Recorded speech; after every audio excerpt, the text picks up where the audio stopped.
Una buona giornata anche dalla redazione di Rete Veneta, il nostro Focus TG anche oggi, puntuale a mezzogiorno fino alle 13:30 con le notizie del nostro territorio, aggiornamenti, collegamenti e novità che man mano vi racconteremo in questi 90 minuti insieme.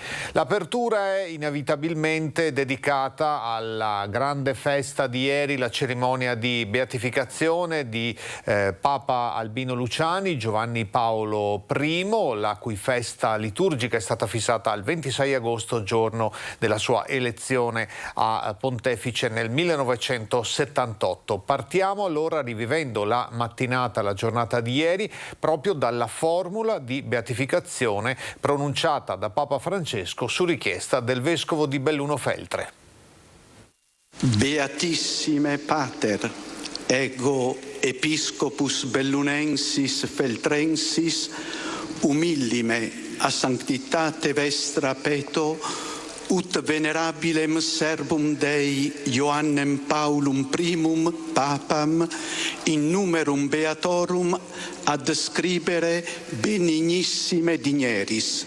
Nos vota fratres nostri Renati Marangoni, Episcopi Bellunensi Feltrensis, nel nom plurimorum aliorum fratrum et episcopatu, multorumquam Christi fidelium explentes, de dicasteri e causi santorum consulto, autoritate nostra apostolica, facultatem facimus, ut venerabilis servus Dei Ioannis Paulus primus, Papa, beati nomine imposterum appelletur, acque die 26 Augusti quotannis in locis et modis iuris statutis celebrari possit. In nomine Patris et Filii et Spiritus Sancti. Sono trascorsi poco più di 10 minuti dopo le 10:30. La formula di rito letta da Papa Francesco eleva beato Giovanni Paolo I, un evento atteso da 19 lunghi anni dai fedeli presenti in piazza San Pietro a Roma per assistere dal vivo alla cerimonia e in contemporanea a Canale d'Agordo in piazza Papa Luciani davanti al maxischermo. Giovanni Paolo I sarà chiamato beato e ogni anno nei luoghi e secondo le regole stabilite dal diritto sarà celebrato il 26 agosto, giorno della sua ascesa al Soglio di Pietro nel 1978. Lo svelamento di un arazzo raffigurante l'immagine di Albino Luciani, la consegna di una reliquia risalente al 1956, un manoscritto autografo del beato incastonato in un'opera realizzata dallo scultore bellunese Franco Murer, sono stati salutati da un lungo applauso. Papa Francesco ha concelebrato il rito con circa 400 tra cardinali, vescovi e sacerdoti, tra loro il postulatore della causa di canonizzazione, il cardinale Beniamino Stella, il segretario di Stato cardinale Pietro Parolin, il patriarca di Venezia Moraglia, i vescovi di Belluno Feltre Marangoni e di Vittorio Veneto Pizziolo. Alla celebrazione erano presenti il capo dello Stato Mattarella, il ministro per i rapporti con il Parlamento D'Incà, il presidente della regione Veneto Zaia e il presidente della provincia di Belluno Padrin. Nella sua omelia Papa Francesco ha spiegato che Papa Luciani ha vissuto nella gioia del Vangelo senza compromessi, amando fino alla fine, incarnando la povertà del discepolo, pastore mite e umile, seguendo l'esempio di Gesù. Dopo l'Eucaristia e prima della benedizione, il Santo Padre ha rivolto un pensiero ai fedeli. Saluto tutti voi pellegrini, in modo speciale i fedeli di Venezia, Belluno e Vittorio Veneto.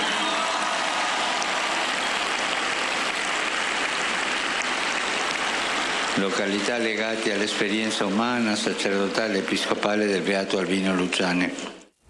E le nostre telecamere ieri erano anche nel paese natale di Papa Luciani, Canale d'Agordo, che ha vissuto, come abbiamo sentito nel servizio di Tiziana Bolognani, ha vissuto la mattinata in collegamento video proprio nella piazza intitolata a Papa Luciani. Gioia, trepidazione anche in tutte le altre parrocchie della diocesi di Belluno Feltre, con le campane suonate a festa. Una giornata emozionante e indimenticabile.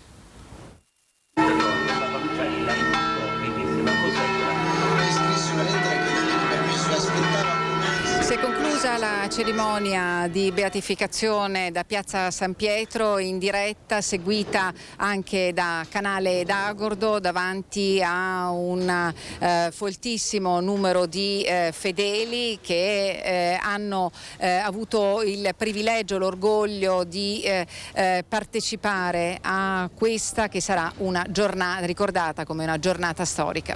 Gli applausi da Piazza San Pietro a Piazza Papa Luciani a Canale d'Agordo, dove il pellegrinaggio dei fedeli è iniziato sin dalle prime ore di questa domenica, che ha consegnato alla storia Giovanni Paolo I.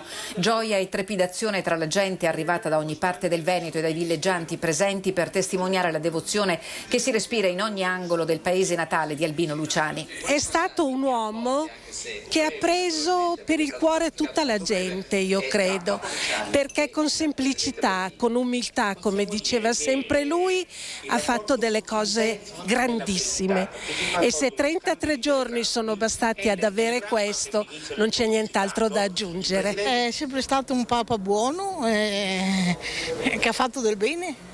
Ecco, tutto qua. Lei è contenta e felice che finalmente siamo arrivati alla beatificazione del Papa? Sì, meritava. Come dice? Magari prima. Poteva essere fatta prima? Sì, sicuramente. C'è dentro di noi, dentro di me qualcosa che è il Papa del mio paese, di questo paese. E quindi oggi lei non ha voluto mancare?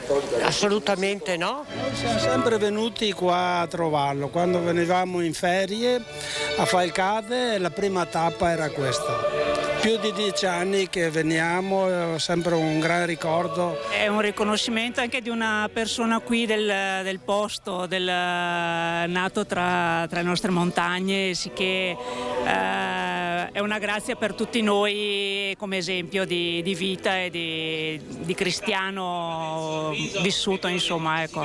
La sua immagine scolpita a grandezza naturale in bronzo, conservata all'ingresso della chiesa parrocchiale, raduna ai piedi ex voto richieste di grazia, le foto di chi a Papa Luciani ha rivolto le proprie preghiere. Via vai di gente al museo intitolato al Beato e all'ufficio della Sala Comunale per l'annullo filatelico del francobollo papale. Tra i pellegrini incontriamo una coordinatrice degli scout di Venezia che ebbe la fortuna di conoscere personalmente Albino Luciani. Era di un'umanità incredibile. Le posso raccontare che ci riceveva nel suo salottino privato con le poltroncine rosse in similpelle, niente di lussuoso. Rivelava la sua profonda umanità, la sua spiritualità. Ci sembrava di essere proprio con un amico. Da Roma il messaggio del presidente della provincia di Belluno, Roberto Padrin. Oggi siamo stati qui insieme ai familiari, insieme a tantissime autorità, insieme al mondo della Chiesa, che si è riunito attorno ad una figura che resterà per sempre nella storia e che purtroppo abbiamo perso dopo troppo poco tempo. Domenica prossima a Canale d'Agordo alle 16 la messa solenne di ringraziamento per la beatificazione di Papa Luciani. Il vescovo Renato Marangoni concelebrerà il rito presieduto dal patriarca di Venezia, unitamente al vescovo di Vittorio Veneto e al vescovo emerito Giuseppe Andric. Dunque, grande momento di festa per tante comunità, quella di Belluno, quella di Vittorio Veneto e ovviamente quella di Venezia, dove era stato patriarca. Da Venezia era partito nell'agosto 1978 per il conclave dopo la morte di Paolo VI il 6 di agosto. Allora, di questo torneremo ovviamente a parlare ancora nei prossimi giorni, perché l'eco di questa beatificazione si sta propagando ancora nel bellunese e in tutto il suo territorio. Facciamo una pausa pubblicitaria e poi passiamo alle pagine di cronaca del nostro territorio. Ci sono alcune notizie dell'ultima ora che stanno arrivando. A tra poco.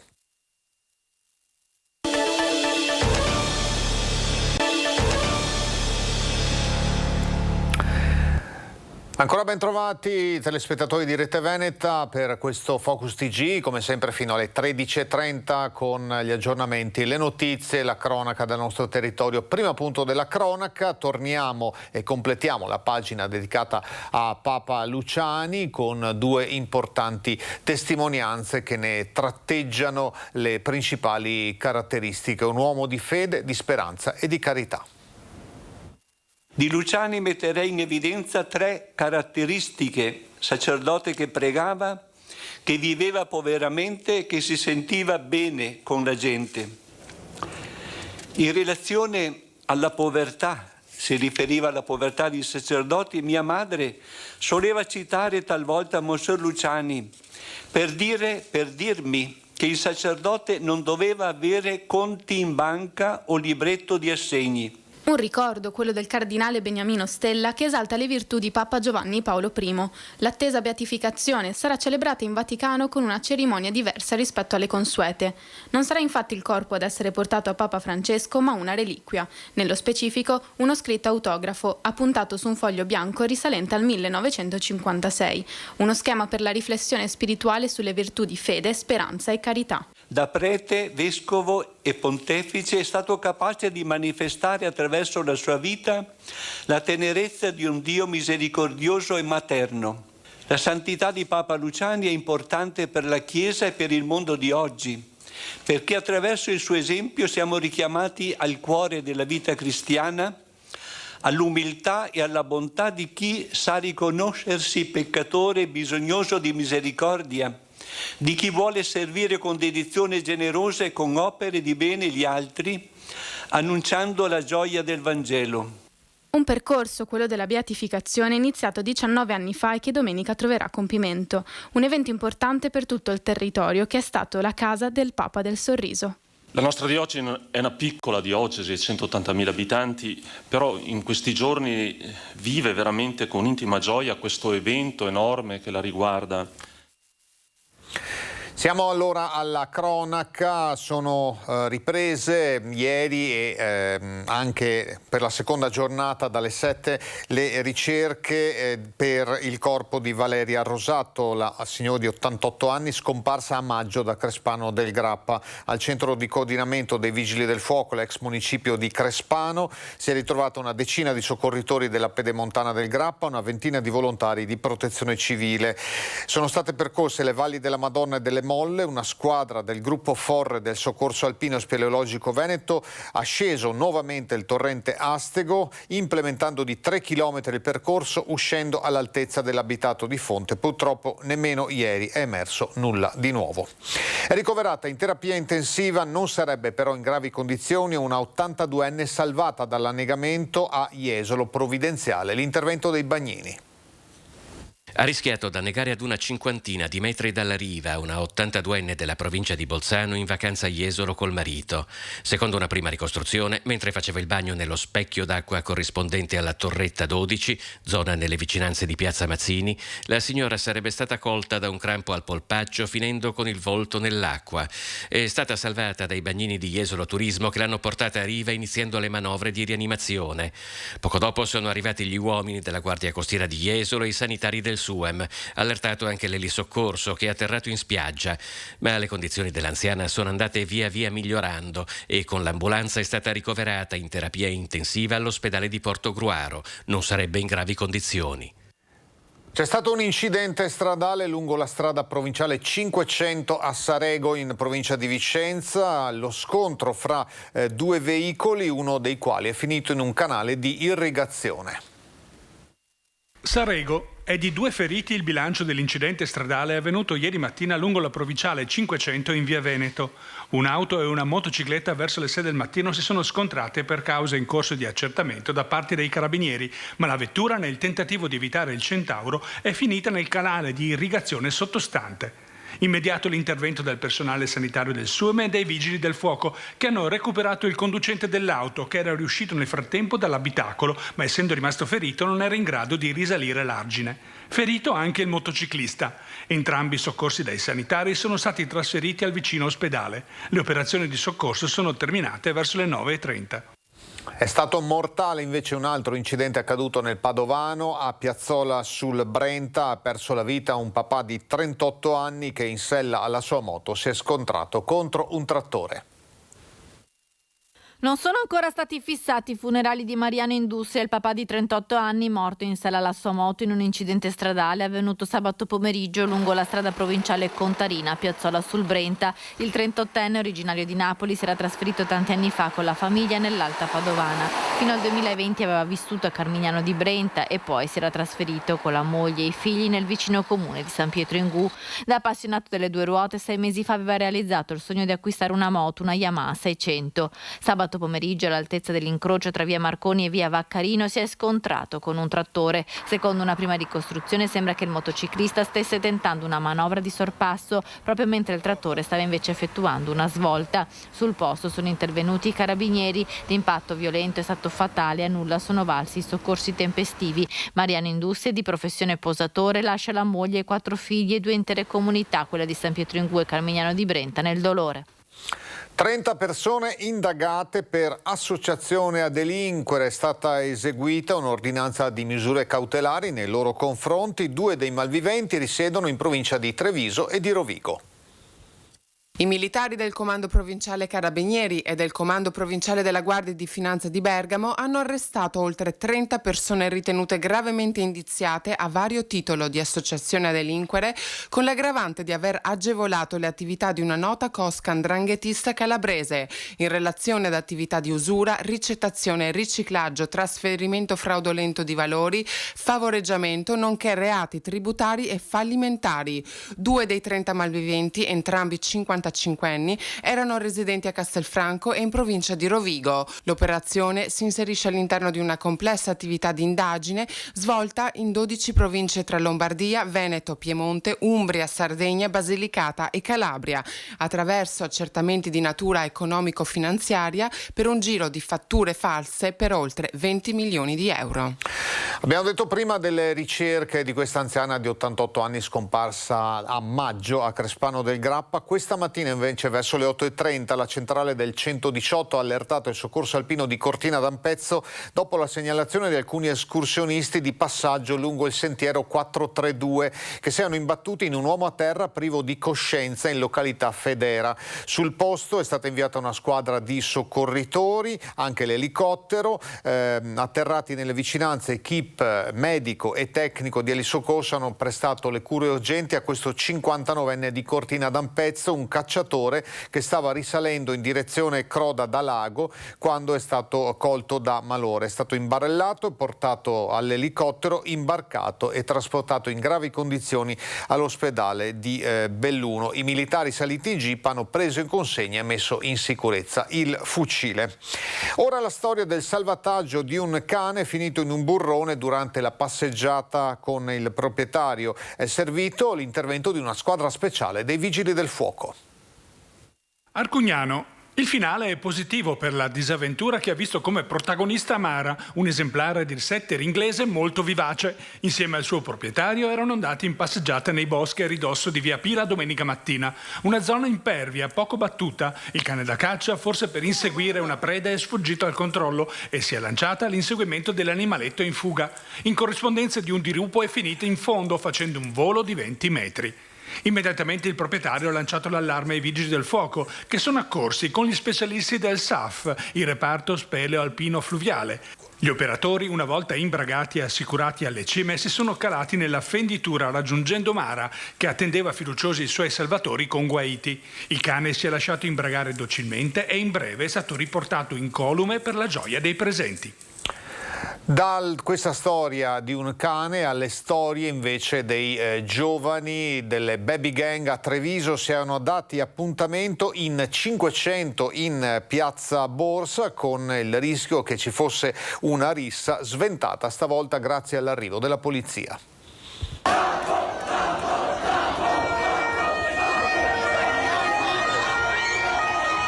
Un nuovo appuntamento sui social, il Tam Tam parte dopo mesi di silenzio e Treviso torna ad essere la piazza più ambita. Il ritrovo è in stazione e da qui, come un fiume in piena, la marcia dei giovanissimi verso piazza Borsa, dove la rissa, la resa dei conti invocata, viene sventata all'arrivo della polizia. I video pubblicati a decine su TikTok mostrano una lunga marcia dei ragazzi verso il centro. Poche ore dopo la polizia locale dirà che erano in 500. Non ci sono stati particolari episodi di violenza o di rissa, questo grazie anche a una vigilanza preventiva continua e capillare da parte di molte pattuglie schierate in centro, a cura della Questura, dei Carabinieri, della Guardia di Finanza e della Polizia locale.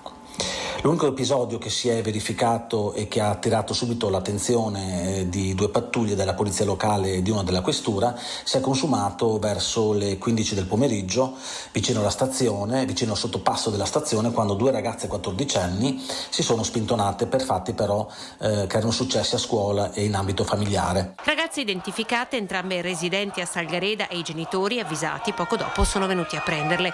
Non si sono registrati episodi di violenza, conferma il comandante della Polizia locale Andrea Gallo. Non si può dunque parlare di baby gang, ma il fenomeno dei giovanissimi che si danno appuntamento in branco in centro città non è più un caso isolato e in massa. Si sa, anche una parola di troppo può diventare pretesto e sfociare in qualcosa di ben più grave. Aggressioni verbali e fisiche che hanno visto protagonisti sempre giovanissimi, circondati da coetanei che invece che sedare gli animi hanno cercato di diffondere quelle immagini quasi fosse un vanto, riprendendo tutto con i loro cellulari. È accaduto a Treviso, Conegliano, Oderzo, ieri ancora a Treviso, ma i ragazzi provengono da tutta la provincia. Da Treviso a Padova, con i controlli antidroga in quartiere Palestro, la squadra mobile ha scoperto un mini laboratorio e individuato 2 baby spacciatori. Avevano allestito un piccolo laboratorio per confezionare droga all'interno di un appartamento in via Palestro a Padova. 2 giovanissimi tunisini di 16 e 17 anni sono stati arrestati dalla polizia dopo che gli agenti hanno ritrovato in casa oltre 2 etti tra cocaina e hashish. Il quartiere Palestro da tempo è monitorato dalle forze dell'ordine per la presenza di giovanissimi spacciatori. Domenica gli agenti della squadra mobile in Borghese hanno notato un giovane straniero già noto per fatti legati alla droga a girarsi in monopattino senza meta. Alla vista dei poliziotti il minorenne si è dato alla fuga abbandonando il mezzo e rifugiandosi all'interno dell'appartamento. Gli agenti sono riusciti ad entrare nell'abitazione trovando anche un 16enne tunisino intento a confezionare la droga già ben preparata sul tavolo del salotto. Oltre 50 le dosi di cocaina recuperate e sequestrate, un'altra trentina di grammi invece erano contenuti in un piatto ancora da frazionare e distribuire nelle singole confezioni di cellophane. Sequestrati anche 2 panetti di hashish e della marijuana, oltre a 315 euro provento dello spaccio. I minorenni sono stati arrestati e portati nel centro di prima accoglienza per minori di Treviso. I poliziotti della squadra mobile stanno anche controllando la posizione del padovano, proprietario dell'appartamento, per capire come facessero i 2 minorenni tunisini ad avere libero accesso alla casa, tanto da allestire il piccolo laboratorio. Ci arriva una notizia, un intervento da parte della Questura di Vicenza. Ieri mattina nei pressi di un bar in piazzale Bologna gli agenti della squadra volanti hanno notato un soggetto già noto a loro che si aggirava in zona con fare sospetto. Costui, resosi conto di essere osservato, ha iniziato a accelerare il passo nel tentativo di scappare. Lo hanno fermato notando che cercava in tutti i modi, in maniera goffa, di nascondere un computer completo di accessori, alimentatore, cuffie, mouse. Dopo i primi accertamenti è stato portato appunto negli uffici di Viale Mazzini, è stata contattata anche la proprietaria del computer e anche di una carta di credito. Nell'occasione poi la vittima del furto ha riferito che poche ore prima aveva lasciato per qualche istante il proprio trolley nel bagagliaio dell'automobile e si era accorta appunto che le era stato rubato. Gli agenti hanno dunque arrestato questo 23enne romeno pregiudicato con l'accusa di ricettazione e possesso ingiustificato di strumenti di pagamento. L'uomo ha numerosi precedenti a suo carico per reati commessi tra la Lombardia e il Veneto, è attualmente nelle camere di sicurezza della Questura a disposizione dell'autorità giudiziaria in attesa dell'udienza di convalida dell'arresto. Altra pausa pubblicitaria, tra poco ancora notizie dal territorio.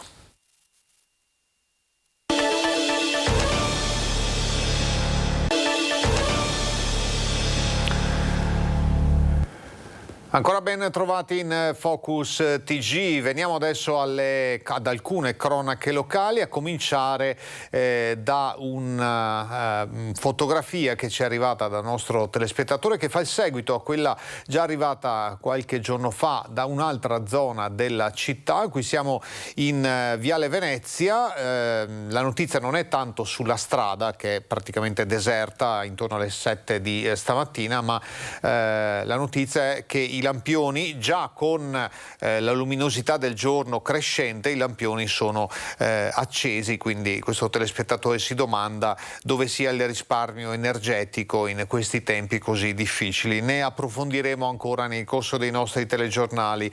Intanto torniamo per quanto riguarda Bassano sulle vicende legate all'area di San Lazzaro. Prosegue la battaglia dei volontari dell'associazione Aria Bassanese per tutelare questo polmone verde a sud-ovest della città.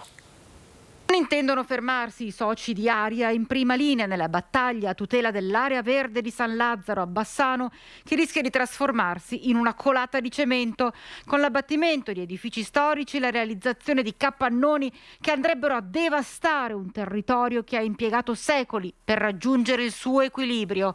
Un equilibrio che non può essere distrutto da scelte scellerate e decisioni prese dall'alto.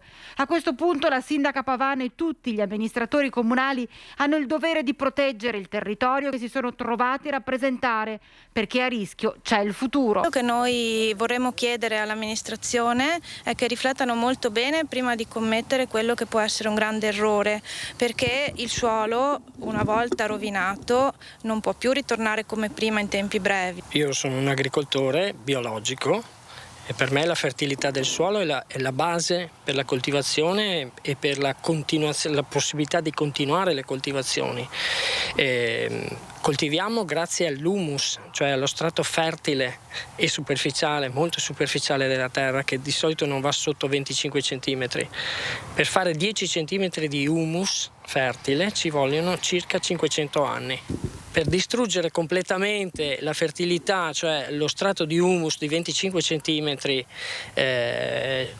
bastano 50 anni di agricoltura sbagliata. E da queste parole il passaggio a quello che potrebbe succedere con l'edificazione di capannoni è immediato. E pensiamo che anche un'agricoltura sbagliata può danneggiare il suolo, figuriamoci gli scavi per costruire capannoni da 70.000 metri quadri con tutti gli indotti che possono avere attorno. Quindi è uno stravolgimento ecologico immenso. L'appello è anche a pensare a questo, perché non ci vuole un laboratorio tecnologico per ricostituire un suolo, ci vogliono centinaia di anni.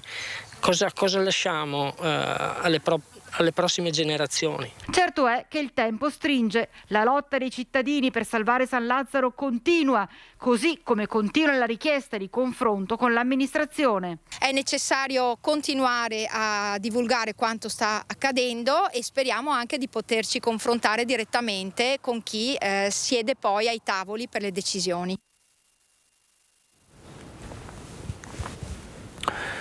Venerdì scorso ne avevamo parlato anche in questa edizione di Focus TG. A Pernumia, nel Padovano, si è sviluppato un grosso incendio in un allevamento che aveva causato la morte di 30 vitellini e l'incenerimento di tutte le scorte di fieno. Ora c'è un modo originale per aiutare questa azienda zootecnica a sopravvivere.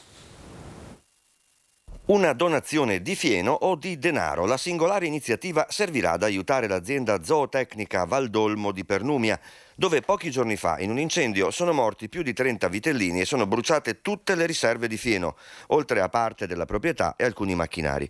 Una cittadina della provincia di Padova, Doris Mortin, sta sensibilizzando le aziende zootecniche del Padovano perché donino alla Valdolmo qualche balla di fieno. L'azienda è a conduzione familiare ma conta più di 300 capi di bestiame e in questo momento si trova in grande difficoltà con le riserve. Nel contempo la signora ha avviato una raccolta fondi online che in pochi giorni ha già superato i 6.000 euro. Obiettivo: riacquistare i vitellini e altro indispensabile fieno.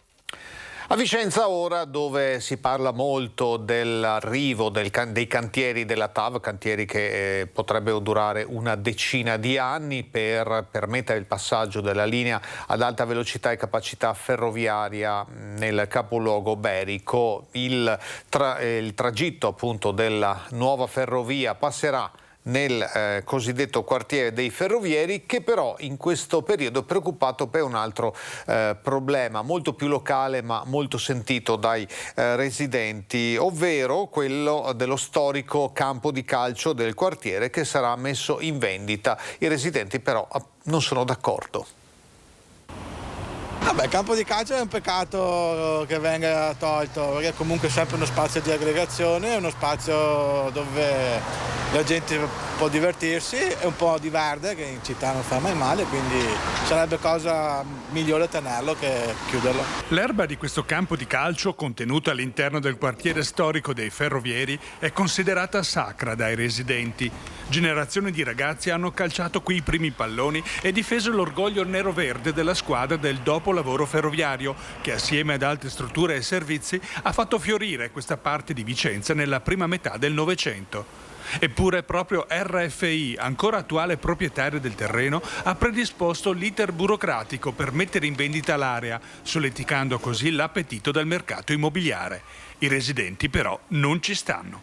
Questa rappresenta tutto per i ferrovieri, perché fa parte della storia dei ferrovieri del Rione, generazioni che abbiamo vissuto qua, abbiamo giocato al calcio tutti in questo campo. L'area sì, penso che ci siano un sacco di case sfitte prima di arrivare a costruire ancora, mi sembra.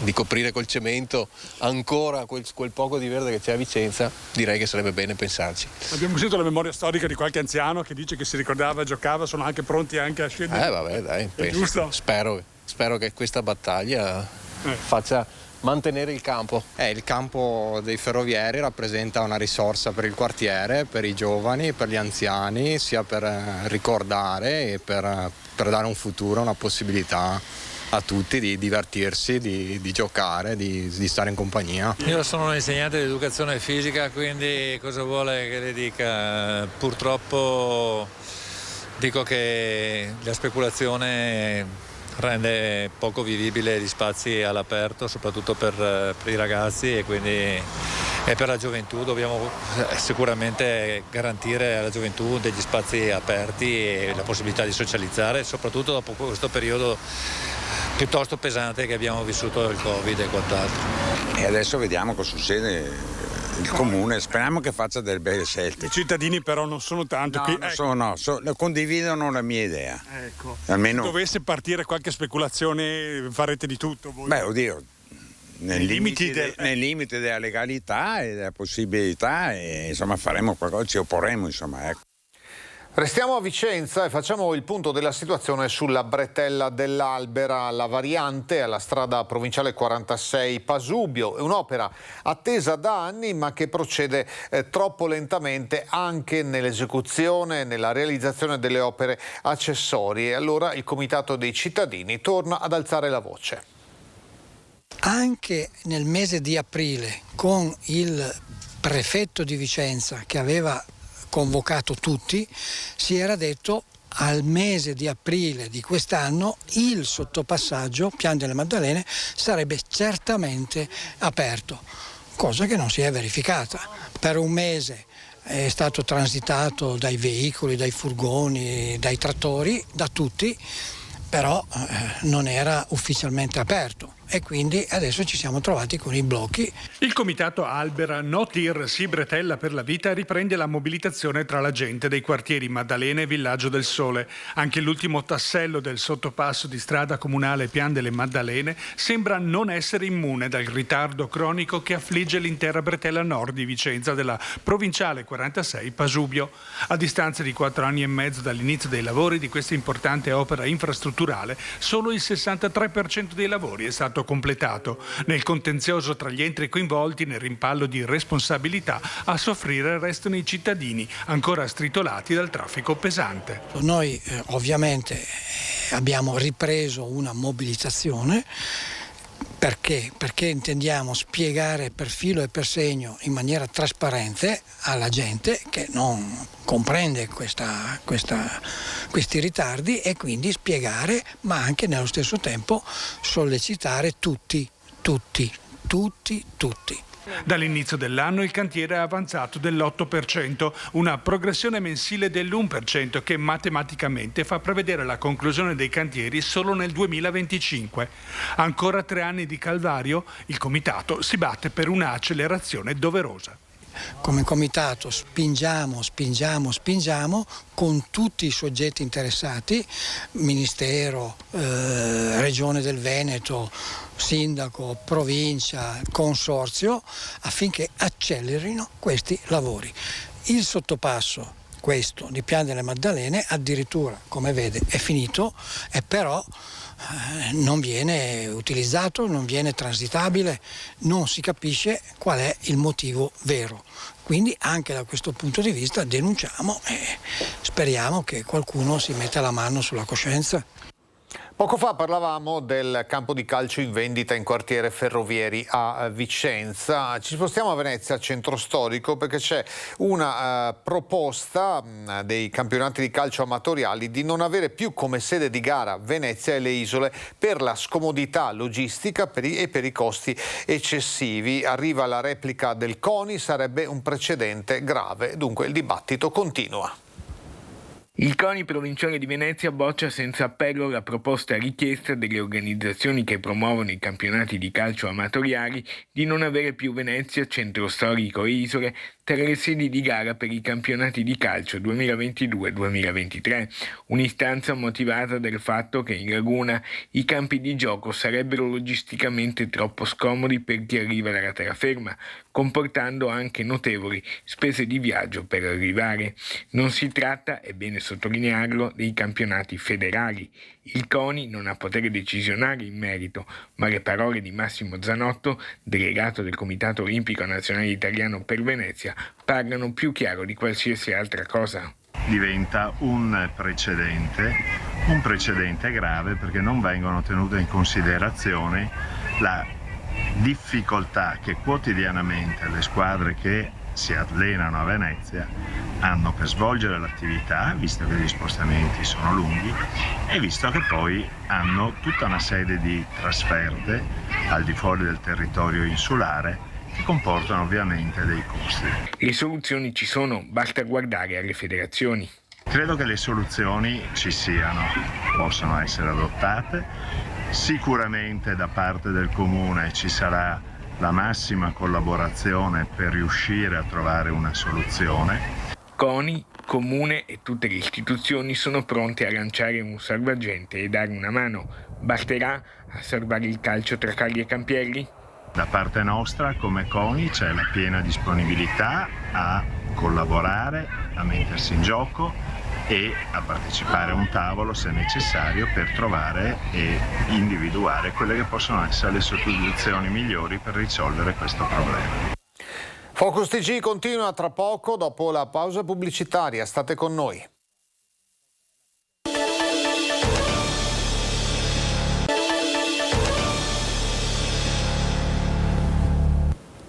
Ancora buona giornata, ben ritrovati in Focus TG su Rete Veneta. Uno dei temi di questa estate è sicuramente la diffusione del West Nile virus, alcune centinaia di casi in tutta Italia, molti concentrati in Veneto, molti nel Padovano. Allora bisogna prendere provvedimenti perché l'estate non è ancora finita, le zanzare continuano a circolare, di conseguenza anche il virus. Allora, con Valentina Visentin da Palazzo Moroni c'è anche l'assessore Andrea Ragona. Buongiorno a entrambi. Buongiorno Mirko, infatti scatta questa sera la disinfestazione straordinaria a Padova. Si tratta di un intervento previsto e ordinato dalla Regione Veneto, visto l'alto numero di casi che si sono registrati proprio in città ma anche nella nostra provincia. Si tratta appunto di una disinfestazione con prodotti adulticidi e larvicidi nelle zone più critiche, ovvero parchi, RSA. Cosa accadrà questa sera, assessore Ragona? Iniziamo questa notte, andremo avanti nei prossimi giorni. Faremo questa disinfestazione che è un po' più importante rispetto a quella che si fa naturalmente, quindi va fatta con dovizia, e dove ci viene detto dalla Regione Veneto e da LUS. Inizieremo e saranno soprattutto parchi e RSA dove andremo a intervenire. Con prodotti adulticidi, dicevamo, quindi una disinfestazione più importante. I luoghi sono stati decisi dopo una riunione con l'USL 6. Sì, esattamente, noi agiamo, ma quali luoghi ci viene indicato dall'USL. Utilizzeremo dei prodotti naturali che però comunque hanno degli effetti collaterali, per cui alcuni parchi rimarranno chiusi alcune ore dopo la disinfestazione e riapriranno nel primo pomeriggio. Un piccolo disagio però è importante, perché nelle ultime settimane la West Nile ha colpito molto e duramente. E allora Mirko, questi sono gli aggiornamenti, insomma il piano riguarda la città di Padova ma anche alcuni comuni, quelli dove si sono registrati il maggior numero di casi quest'estate di persone contagiate dal virus West Nile. Da Padova è tutto, restituisco la linea allo studio. Grazie Valentina, grazie all'assessore Ragona e dunque buon lavoro ai tecnici che dovranno intervenire per questa disinfestazione, poi ciascuno a casa propria è tenuto a fare altrettanto, a mantenere a evitare che ci siano ristagni d'acqua, perché poi le zanzare proliferano soprattutto lì finché le temperature continuano ad essere ancora dal sapore estivo, seppur ormai in fase calante. Le zanzare ci pungono, ci portano anche appunto a volte il virus, succhiano il nostro sangue, e a proposito di sangue si è svolta ieri a Valdobbiadene, in località Pianezia, al Tempio Internazionale del Donatore, la festa per la 22esima giornata provinciale del donatore. L'iniziativa è stata promossa dall'Avis provinciale di Treviso, richiamando le 89 Avis comunali della Marca e molti dirigenti dell'associazione, che rappresenta più di 33.000 iscritti in provincia di Treviso. Il dono è il termometro del benessere di una società, ha detto Stefano Pontello, presidente dell'Avis provinciale di Treviso. L'andamento delle donazioni è in ripresa, ci sono segnali incoraggianti. Per sostenere la raccolta è stata avviata una campagna di ricerca di medici per poter dare risposta alla disponibilità di donazione garantita dai volontari in tutto il territorio trevigiano, in particolare la domenica nelle unità di raccolta sangue sparse in tutta la provincia. Parliamo anche di Covid, con le conseguenze della pandemia proprio sull'esperienza del dono sia del sangue sia del midollo osseo. ADMO in questi giorni è sbarcata a Venezia alla Mostra del Cinema con un docufilm che racconta l'esperienza di medici e volontari. Noi abbiamo avuto anche casi di donatori disponibili che hanno risposto alla chiamata della compatibilità, ma positivi al Covid, che quindi non hanno potuto intraprendere il vero e proprio percorso di donazione. Anche la realtà del trapianto di midollo osseo è stata travolta dal Covid, così come quella della donazione di sangue, ed è ancora difficile, come conferma Paola Baiguera, volontaria e presidente di ADMO Padova, tornare ai livelli pre-Covid. Impatto devastante, perché ha allontanato i giovani dagli ospedali e dalle strutture a cui rivolgersi per entrare nei registri attraverso un apposito esame del sangue o della saliva. Ci stiamo accorgendo adesso del sangue che manca, perché sono tutte le donazioni che non sono avvenute nei mesi passati, perché ricordiamo sempre che il sangue donato non va in automatico in donazione, e i donatori che si tipizzano oggi non vanno in automatico in donazione, ma devono attendere un periodo proprio di ricerca di compatibilità e tra l'altro attendere il momento migliore della salute del donatore. E per avvicinare ancora di più i giovani al messaggio del dono, la donazione di cellule staminali è diventata un docufilm sbarcato venerdì alla Mostra del Cinema di Venezia. 8 tappe in un viaggio per la regia di Paolo Aralla dal titolo Il Tour del Dono. In bicicletta attraverso il Veneto, il pluriatleta Massimo Braconi incontra i medici dei centri trasfusionali, i donatori e i volontari di ADMO. Il docufilm è pieno di contenuti informativi, rassicuranti, ben costruiti, rassicuranti perché in realtà raccontano quello che davvero succede, quindi smitizzano questo mondo da tutte le preoccupazioni, da tutte le paure che magari i ragazzi possono avere. Abbiamo bisogno di donazioni perché, come mi piace dire, noi siamo qui, ma la malattia ematologica non sta alla finestra, quindi non aspetta noi, le persone si ammalano e l'unica cosa che noi possiamo fare è rispondere prontamente con il vostro impegno a reclutare nuovi donatori, il nostro impegno istituzionale a mettere i pazienti nelle condizioni di essere trapiantati il più presto possibile. Il documentario potrebbe presto essere trasmesso nelle scuole del Veneto. L'obiettivo: trovare quanti più donatori compatibili con le persone in attesa di trapianto. Parliamo anche di vaiolo delle scimmie, c'è anche quello, resta alta infatti l'attenzione anche su questo virus. L'ULSS 8 Berica ha predisposto nuove sedute vaccinali in questo mese di settembre. Resta alta la tensione sul fronte del vaiolo delle scimmie. Sono in molti a rivolgersi alle strutture ospedaliere per chiedere informazioni e orientarsi sulla possibilità di vaccinarsi.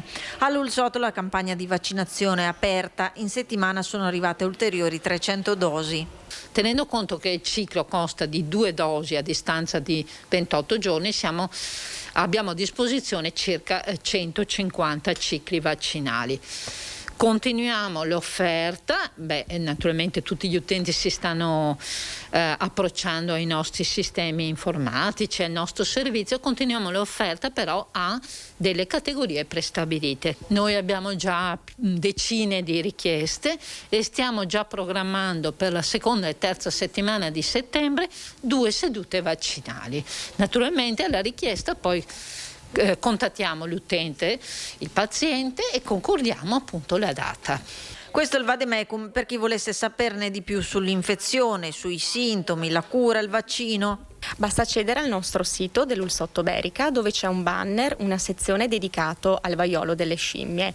All'interno di questa sezione si trova la descrizione della malattia, i sintomi, la modalità di trasmissione e anche la possibilità, di informarsi o di prenotare la vaccinazione, ove rientrante, nelle categorie a rischio previste dalla circolare del Ministero della Salute, attraverso l'invio di una mail predisposta e anche telefonando al nostro numero verde, che è attivo tutti i giorni, dal lunedì al sabato, dalle ore 9 alle 14. Concludiamo questa pagina dedicata alla sanità con lo sguardo al bollettino di oggi di Azienda Zero per quanto riguarda il Covid. Continua la discesa dei casi, 581 nelle ultime 24 ore, numeri bassissimi come ogni lunedì, 45.000 e poco più i casi attualmente positivi.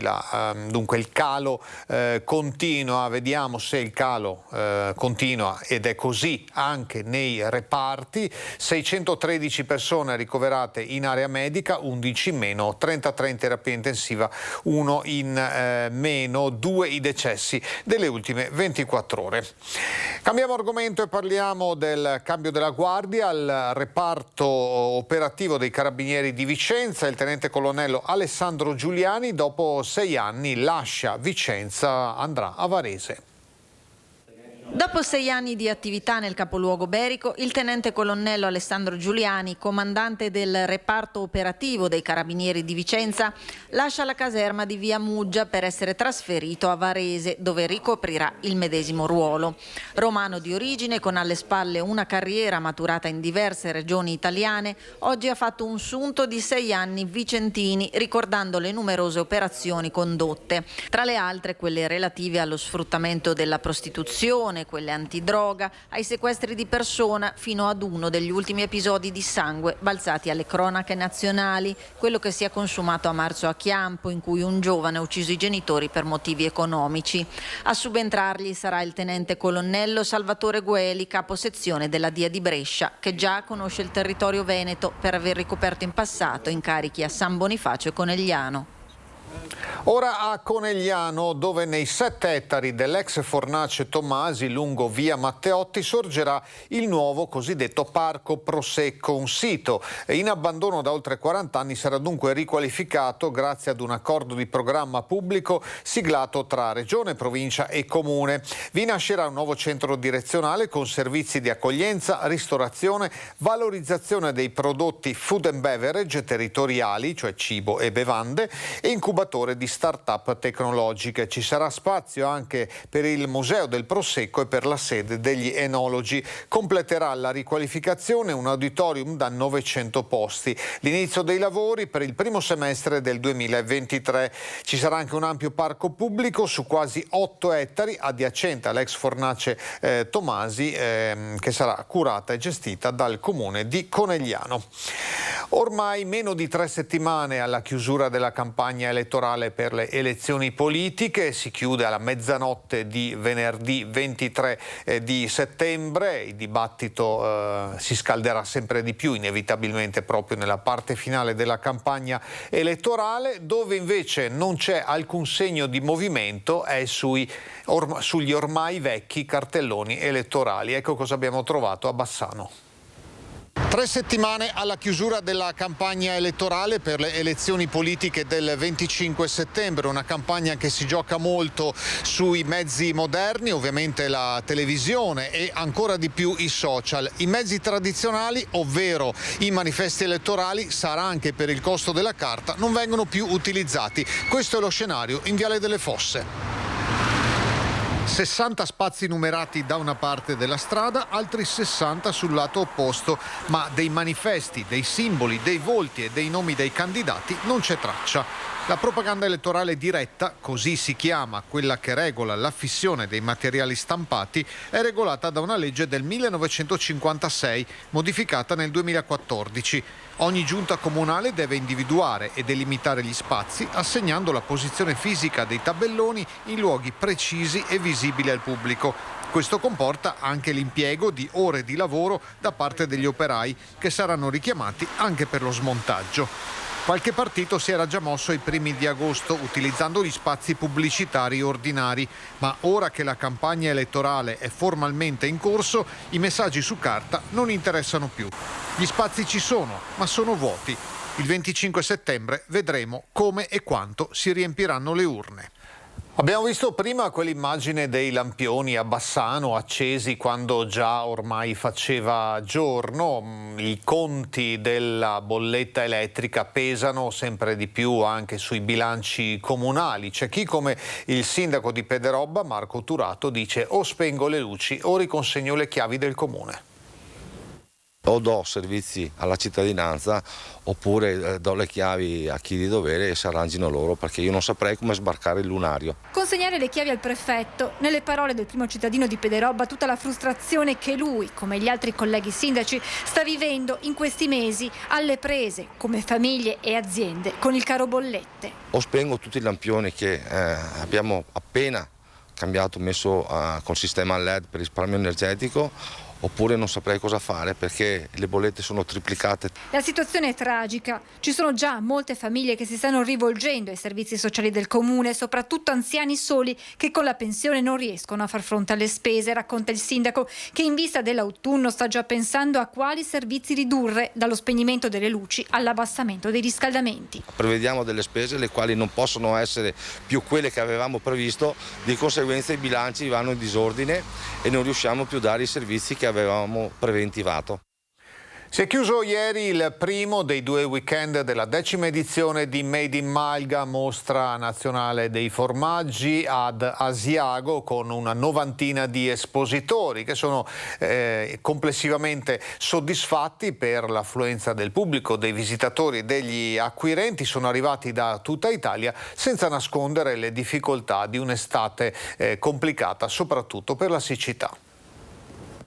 Secondo giorno di Made in Malga, secondo giorno decisamente affollato qui ad Asiago, produttori decisamente soddisfatti, le persone si stanno informando, stanno chiedendo informazioni, stanno chiedendo di approfondire i temi del formaggio in generale, segno che la cultura casearia va di pari passo con il turismo, la tradizione, il gusto.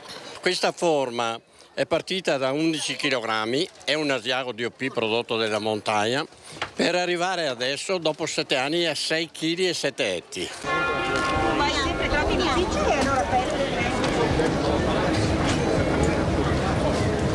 Abbiamo un po' delle difficoltà molteplici, nel senso un po' il discorso del meteo, appunto, che è sempre più caldo e non siamo agevolati in questa cosa, un po' il discorso del lupo, che anche qua tu sai meglio di noi, ormai hai seguito molto bene questa cosa, e ci sono malghe soprattutto nella parte alta che hanno subito ingenti danni, quindi speriamo insomma da una parte e dall'altra che ci siano anche degli aiuti e delle persone che che capiscano le nostre esigenze, ecco. I problemi in montagna, soprattutto chi lavora in alpeggio, quest'anno sono per tutti uguali, ecco. La siccità si è sentita anche in montagna, ma abbiamo comunque prodotto dei buoni formaggi. Per noi quando se ne produce poche esce un'altissima qualità, concentrata, sarà da distribuire a pochi fortunati, ma la montagna è questo, ecco, per me.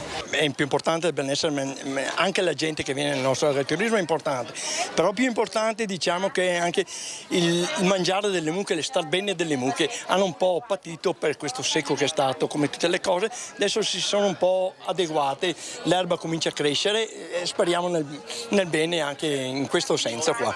Oggi siamo qua in Maiga e Maiga, portiamo i nostri prodotti qua in centro ad Asiago e la gente apprezza queste cose qua. Sicuramente la terra che abbiamo noi in paese Arozzo è una terra molto diversa da tutto il resto dell'altopiano. In altopiano la maggior parte della terra è creosa, da noi invece è sassosa e questo rende la patata nostra a un livello molto superiore alle altre.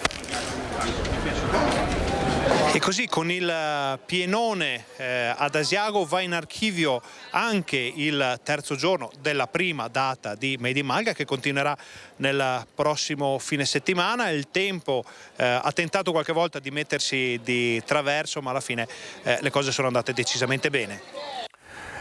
Anche il prossimo weekend sarà dedicato a Made in Malga ad Asiago. Noi adesso ci dedichiamo invece all'ultima pausa pubblicitaria. A tra poco.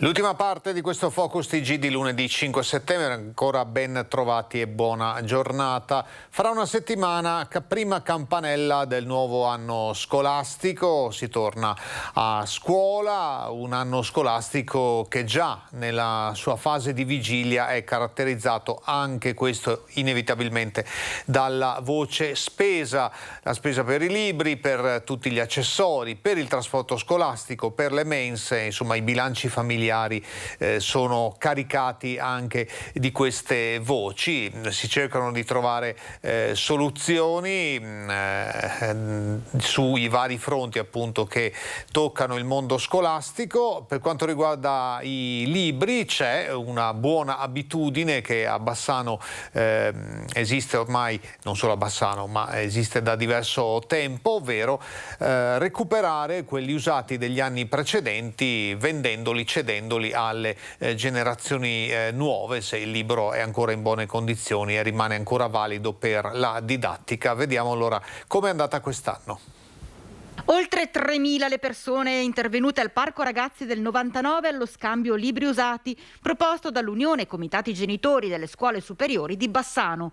Un'iniziativa ormai consolidata che quest'anno si è arricchita di un evento speciale con la premiazione dei 2 stand più originali, proprio per dare uno stimolo in più ai giovani. A ricevere così il premio Miglior Bancarella 2022 Matteo Moretto e Rebecca Monegato e la soddisfazione del presidente dei genitori Walter Lovato. Siamo molto soddisfatti di quello che siamo riusciti a fare con l'aiuto di presidi, insegnanti che hanno creduto in questa iniziativa che, ripeto, puramente a livello volontaristico e senza scopo di lucro.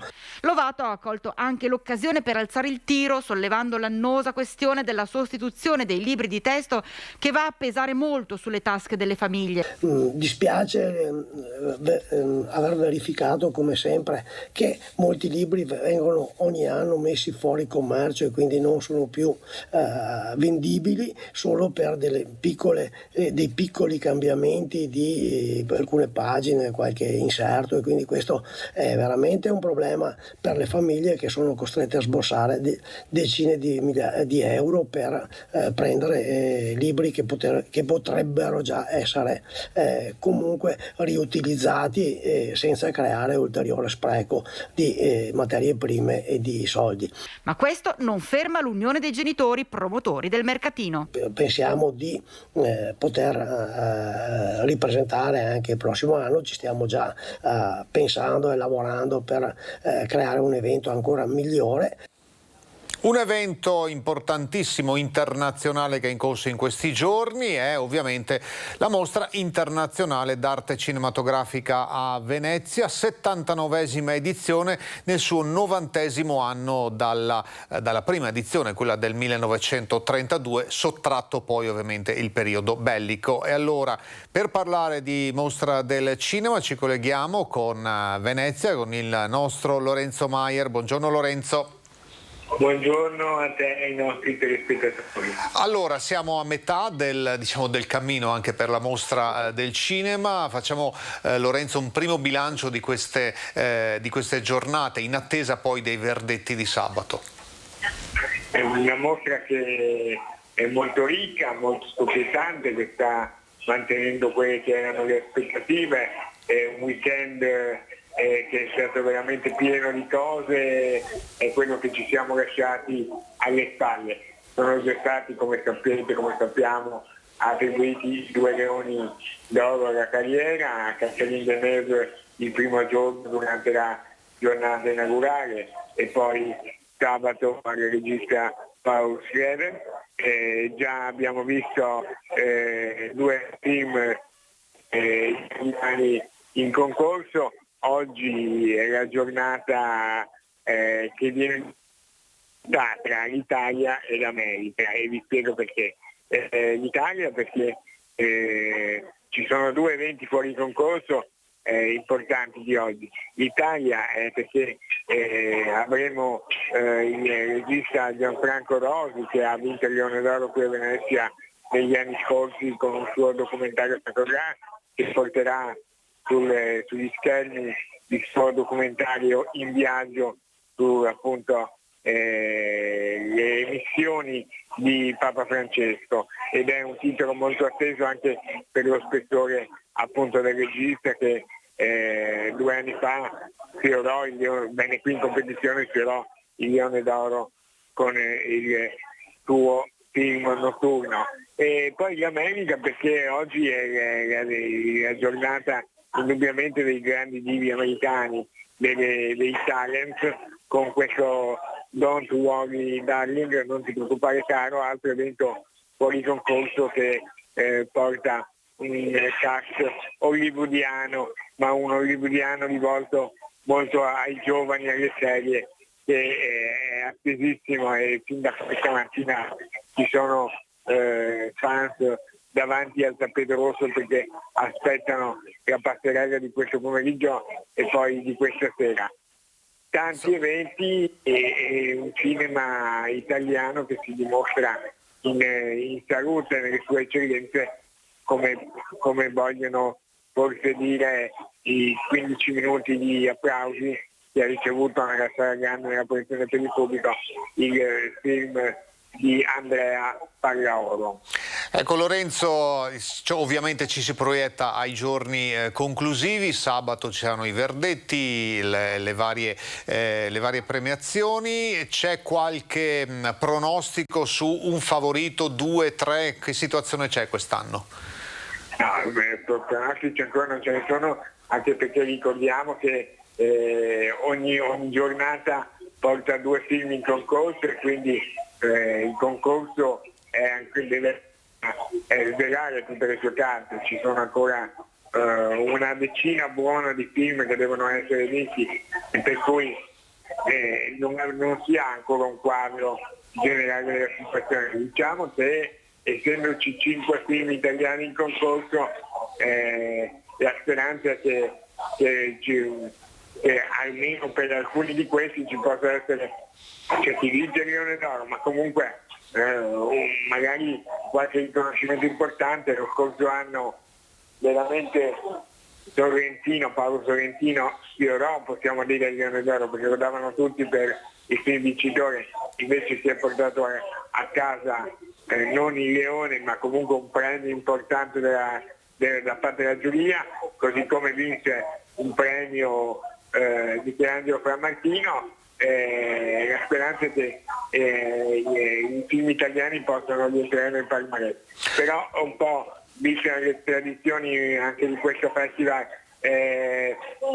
fino all'ultimo ci può essere il titolo che poi sconvolge tutti i pronostici. E poi il verdetto, lo ricordiamo, che è un verdetto della giuria, anche certo, se qui a Venezia viene assegnato anche un premio dal pubblico, però i verdetti di sabato sono della giuria, per cui è un po' difficile immedesimarsi nella testa di Julian Moore, presidente di giuria, e dei suoi colleghi. I gusti possiamo sono dire diversi. Da indiscrezioni che la giuria sta lavorando molto. Ecco, hai detto del pubblico che ovviamente avrà le sue preferenze, ma insomma mi pare che il pubblico abbia già vinto per la sua partecipazione. La mostra del cinema è definitivamente rinata dopo il Covid.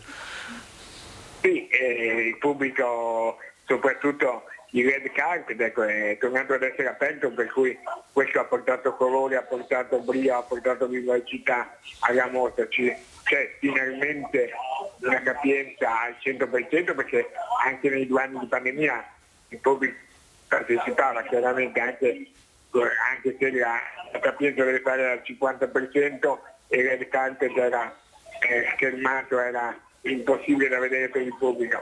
Al 100% con una capienza così sicuramente è un'altra mostra.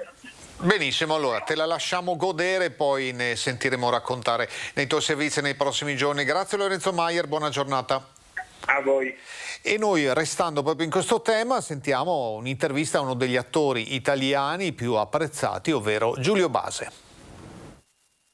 Ma guarda, quando il direttore Alberto Barbera mi ha regalato questo privilegio e abbiamo avuto il primo scambio di opinioni, mi ha detto la cosa più importante è usare la maieutica, che è una parola che io adoro e che uso sempre con i miei figli. Difficilmente gli impongo un pensiero, ma cerco di suscitare loro delle riflessioni che portino a un pensiero personale. Quindi mi auguro che con i ragazzi succeda allo stesso modo, anzi che loro esercitino maieutica con me, visto che sono freschi di studi, neolaureati, magari su alcuni argomenti ne sanno più di me. I documentari sono 18 più 1, in realtà, cioè i film restaurati, 18 più 1, che è stato il film di preapertura, Stella Dallas, fuori concorso, invece in concorso sono 18, ce n'è di tutti i gusti, da Tourneur, Uzo, Suzuki, Pasolini, e poi abbiamo invece 9 documentari sul cinema.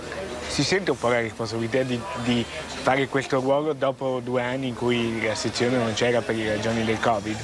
Grande responsabilità, e finalmente capisco anche quanto è difficile sia il lavoro di selezionatore, delle volte odio amore anche con i miei film, quando mi hanno preso, quando non mi hanno preso, ma mi accorgo davvero che è difficile quando ti trovi davanti a dover dire questo sì, questo no. Adesso per esempio i documentari che io ho già visto tutti, quindi non faccio nessuno scoop, sono uno più bello dell'altro, per me potrebbero vincere tutti, quindi ora sceglierne uno, perché il regolamento tra l'altro non prevede nemmeno un ex aequo, sarà difficilissimo. È un viaggiare sia nello spazio, perché il cinema fa sempre viaggiare un po' nei vari continenti, e stavolta anche nel tempo, perché andiamo nei decenni passati, nel millennio passato. Restiamo in ambito artistico, spostandoci da Venezia a Tezze sul Brenta per una mostra di artisti lungo il Brenta. Abbiamo inviato sul posto il nostro Alex Giuliano. Buongiorno Alex. Grazie per la linea, buongiorno a voi in studio, buongiorno ai nostri telespettatori. Noi ci troviamo a Tezze sul Brenta, che nella giornata di ieri è stata teatro di una manifestazione unica nel suo genere, una manifestazione suggestiva e molto particolare anche per l'ambientazione. Parliamo di Artisti Arte in riva al fiume, una manifestazione che ha visto il coinvolgimento, pensate, di più di 100 artisti, oltre 2000 opere esposte, tutto questo insomma grazie al lavoro, a un'intuizione dell'amministrazione comunale, dell'associazione Artez, e grazie anche all'impegno dell'assessore alla cultura del comune di Tezze sul Brenta, Massimo Tessarollo. Assessore, che soddisfazione vedere così tante persone coinvolte in un'iniziativa culturale unica nel suo genere. Una soddisfazione enorme, un orgoglio grande, perché questo è il risultato di un percorso che abbiamo iniziato assieme agli artisti di Tezze al quale l'associazione, l'amministrazione ha veramente creduto fortemente. Siamo partiti molto tranquillamente con alcune mostre all'interno della hall del comune dove siamo adesso. Piano piano ci siamo spostati nelle piazze del nostro paese e poi abbiamo deciso appunto di andare nel luogo più bello che abbiamo a Tezze, che è il nostro parco dell'amicizia straordinario. Credo sia l'area più vasta che c'è lungo il fiume Brenta e quindi noi intendiamo valorizzarlo. E cosa potevamo fare di meglio che portare arte e bellezza e anche divertimento lungo le sponde del nostro fiume. Abbiamo avuto questa intuizione, ci abbiamo creduto, ci abbiamo lavorato tanto, molti sono i volontari, le associazioni, non avete idea del lavoro che c'è sotto, e lì alla fine abbiamo raggiunto il risultato che volevamo: grande affluenza di pubblico e una festa straordinaria, ma soprattutto portare arte e cultura, fare vedere l'arte e la cultura. È importante sensibilizzare, perché la cultura è quella che ci fa vedere il futuro e ci porterà avanti, ci dà la lungimiranza. Assessore, oltretutto il comune di Tezze sul Brenta si conferma straordinariamente ricco dal punto di vista culturale, anche per quello che riguarda gli eventi, per quello che riguarda le iniziative. Noi siamo nella hall del municipio che oramai è stabilmente così destinata a essere una sorta di museo a disposizione, insomma, dei cittadini. Assolutamente, questo è il nostro piccolo museo, non vogliamo fare le cose in grande qui, però le vogliamo fare costanti, fare in modo che il cittadino che entra nella casa comunale sia sempre accolto da qualcosa di bello, di piacevole da vedere. Ecco, poi è importante continuare a puntare sull'arte, sulla bellezza, sulla cultura, e quest'estate, come sapete, abbiamo fatto tutta una serie di eventi, spettacoli, cinema all'aperto, per dare vitalità al nostro paese. E anche adesso qui a settembre siamo impegnati con moltissimi eventi, moltissime manifestazioni. Giovedì ci sarà l'Astico Brenta, una gara ciclistica, poi abbiamo l'inaugurazione della scuola, poi abbiamo la festa del donatore, la festa delle associazioni. Tezze sul Brenta si sta veramente facendo notare, diciamo, e noi ne siamo fieri. E si conferma un comune molto attivo da questo punto di vista. Chiudiamo con una piccola curiosità, perché insomma, dalla regia noi sappiamo che sono state mandate in onda delle immagini che hanno raccontato, insomma, di questa iniziativa molto particolare, Arte in riva al fiume. Possiamo dire qualcosa sulle opere esposte, perché c'erano sia quadri sia sculture, ma l'opera più particolare, la cosa più curiosa dal punto di vista, insomma, anche estetico, che l'assessore della cultura ha visto esposta ieri in riva al fiume. Allora, non voglio e non farò preferenze, comunque c'erano opere stupende, bellissime. Io sono affascinato dalle opere anche piuttosto imponenti, no? E alcune erano veramente straordinarie. È meglio non esporsi. Non facciamo sì, perché i miei artisti, li chiamo miei, tra virgolette, perché voglio molto bene a tutti quanti loro, sono tutti veramente straordinari, ognuno con la sua peculiarità. Anche perché l'arte giustamente è più che mai soggettiva.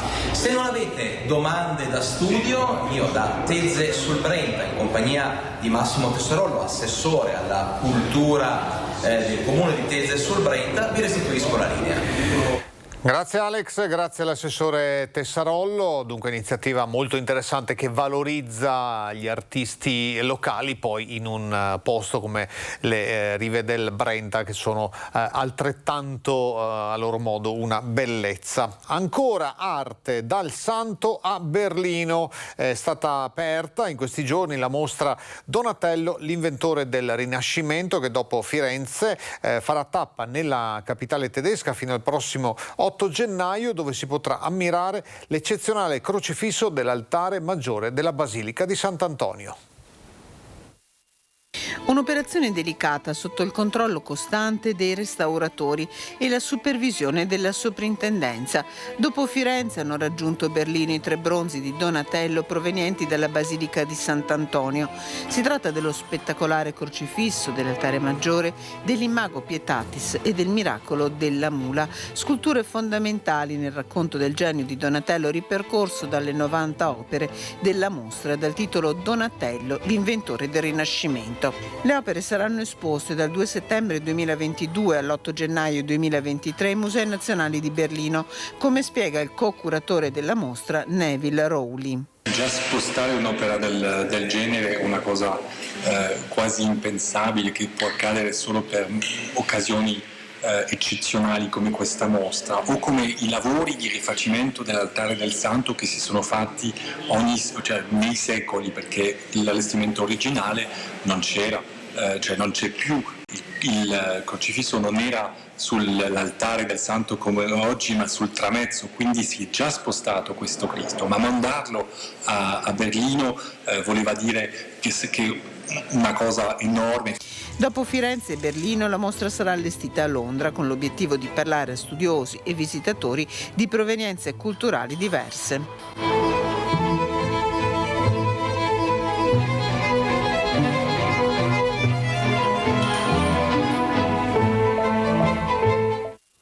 Ancora a Padova con la presentazione dei lavori di recupero delle statue del Pisano presenti alla Cappella degli Scrovegni, un intervento di manutenzione straordinaria che sarà effettuato dall'Istituto Centrale per il Restauro del Ministero della Cultura. Padova Urbs Picta, patrimonio UNESCO dell'umanità, c'è un investimento ulteriore da parte del Ministero. È dal 1993 che le statue alle mie spalle, questo trittico opera di Giovanni Pisano, così come la statua di Enrico Scrovegni pregante, il cavaliere dell'Arena, non venivano manutenute in modo organico, a parte qualche piccola spolveratura. Il progetto prevede invece un intervento di lungo periodo con analisi, indagini di tipo multispettrale. Hanno già provveduto ad una modellazione 3D che permetterà di analizzare in profondità anche le tecniche costruttive di Giovanni Pisano. Un restauro straordinario che verrà realizzato grazie alla collaborazione del Ministero dei Beni Culturali, dei lavori rimandati per troppo e che ora permetteranno di riscoprire le statue di Giovanni Pisano. Non dobbiamo mai dimenticarci che qui non c'è solo il grande Giotto, c'è un altro gigante che è appunto Giovanni Pisano. La scultura, nella fine del 200, anticipa e prefigura la rivoluzione giottesca. Queste meravigliose opere, che è un unicum di Giovanni Pisano, arrivano qui via nave, via fluviale, e immaginiamo che le mani, perché erano molto delicate, durante il viaggio le abbia finite qui Giovanni Pisano. Quindi immaginiamo questo dialogo serrato tra questi due giganti. Opere che nel complesso della Cappella degli Scrovegni dialogano con gli affreschi di Giotto. Ma è evidente una cosa, qui c'è una grande innovazione. La Madonna non ha nulla di ieratico, ma è una madre che guarda suo figlio negli occhi. Guardate come la lezione di Giovanni Pisano viene recepita da Giotto, che nella scena topica del bacio di Giuda cambia l'iconografia. Cristo non guarda verso lo spettatore, ma guarda direttamente negli occhi Giuda. È un uomo che guarda l'amico che lo sta tradendo. Ma non c'è solo questo, il dado giottesco, ovvero vizi e virtù, sono delle false statue dipinte da Giotto dentro finte nicchie. Ancora un dialogo serrato con Giovanni Pisano, ma anche il suo superamento. Lasciamo quest'ampia pagina dedicata alla cultura, parliamo adesso di ambiente. Ne avevamo approfondito i giorni scorsi con un collegamento con Padova. Arriva il bilancio finale della carovana dei ghiacciai che si è svolta in 5 tappe, toccando anche il Veneto da parte di Legambiente e del Comitato Glaciologico Italiano. Ebbene, praticamente tutti i ghiacciai dell'arco alpino si stanno arretrando, eccezione fatta per il ghiacciaio occidentale del Montaggio in Friuli Venezia Giulia, che è stabilizzato dal 2005. Non sta crescendo, ma almeno non sta arretrando come gli altri. Ora parliamo invece di boom della cassa integrazione.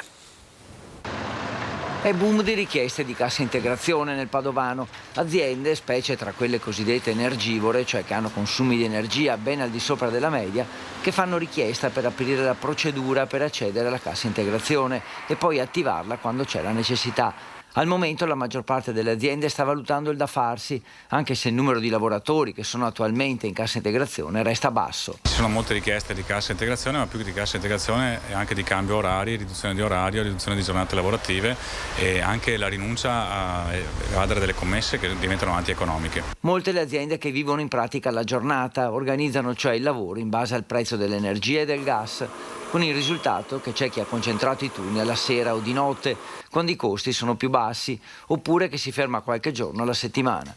Ma questo non è assolutamente insufficiente, è una guerra una guerra impossibile, nel senso che i prezzi sono esplosi di 10 volte tanto, quindi sì, si prova, ma insomma si raccoglie molto poco. Chi si occupa di politica, si occupi della politica energetica di questo paese. Se è un paese a vocazione industriale, devono essere sostenute le industrie, e se è un paese in cui ci dobbiamo permettere di consumare tutta questa energia, trovare il modo per farla.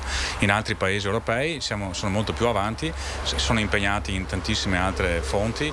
È evidente che se dovesse aumentare la cassa integrazione, di conseguenza aumenterebbero anche le difficoltà per le famiglie, dato che con stipendi più bassi si farebbe fatica anche a pagare le bollette di casa. Siamo preoccupati in primo luogo per i lavoratori e per le loro famiglie, perché oltre alle bollette energetiche delle aziende ci sono quelle delle famiglie, di chi vive con dei figli a carico, che deve fare i conti con delle bollette che non riesce a pagare.